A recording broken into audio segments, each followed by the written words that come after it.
سلام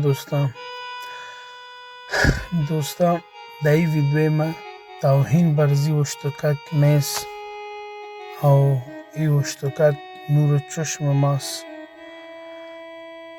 من بر تو مادر میگم، خودشم میفهمه که من یک زندگی خوب در سوشل میدیا ندارم.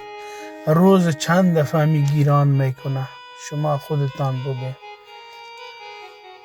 او تو نه از خدا میترسی، نه از قرآن میترسی، نه از پیغمبر میترسی. او زدن خدا چی رقم میباشه؟ خدا خب پشت تو از آسمان تا نمیشه. اینمی زدن خداست که تو را در سوشل میدیا که یک قطره دخترت کلوچ آورد. این زندگی دی دخترت هم از پیشت خدا گرفت. میفهمی؟ زندگی زیاره از تو میگیره خدا. اینمی گرفتن است که یک وقت سرمیرا شکر خواه کشیدی دخترت باید تو یک حالات خواه بود. من مرده خواه بودم، تو زنده خواه بودی. او جان اگر تو سرزی اولادکت رحم نکنی، میفهمی؟ رحمشی است که یا باید قرآن بخوانین، یا مدرسه برین، یا درس بخوانین، یا تعلیم کنین. از این تیک تاک، از این سوشل میدیا هیچ چیز نمبرایه، هیچ چیز.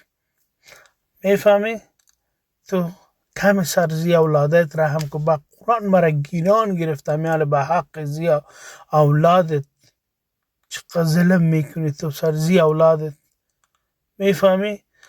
این ویدیوی ما براتان خاتمان با والله باور کو که میره دیدم مرا گیران گرفت. میفهمی که سعی کن که تو سرزی اولادت خودت رحم نمیکنی. خودت کست لچ کونت لچ. این کونه میلیون ها دفعه سر مردم زدی، فایده شدیدی ندیدی. میخوای که دخترت هم تو یک زندگی داشته باشه؟ ها؟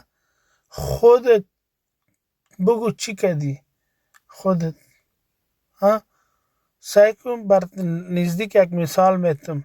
سیگرت چقدر چیز بد است.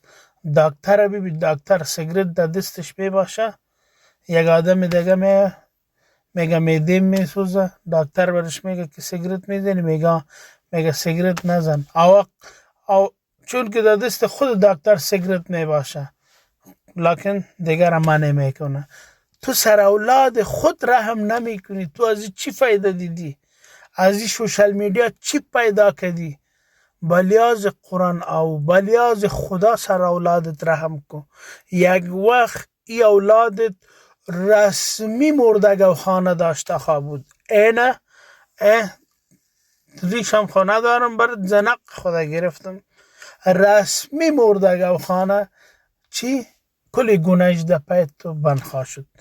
زیر پایت تو واره مادر که جنت باشه، ما او جنت کار ندارم. او زیر پایت تو واره مادر که بر ما جوه شیرو که بادام و که دنیا را خوبیش روان باشه، ما کار ندارم. او جنت ما او جنت نمیخوام که در زیر پیزی تو مادر باشه. او تو چی فکر میکنی که تو برزی اولاد در زیر پای تو جنت خواه بود؟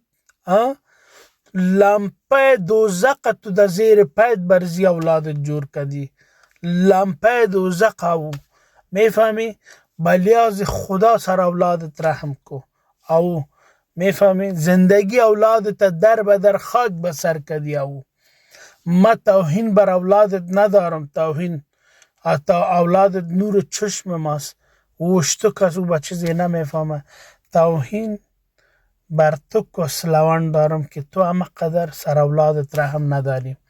اگر زیر پای تو وار مادر جنت باشه، ما جنت نمیخوایم.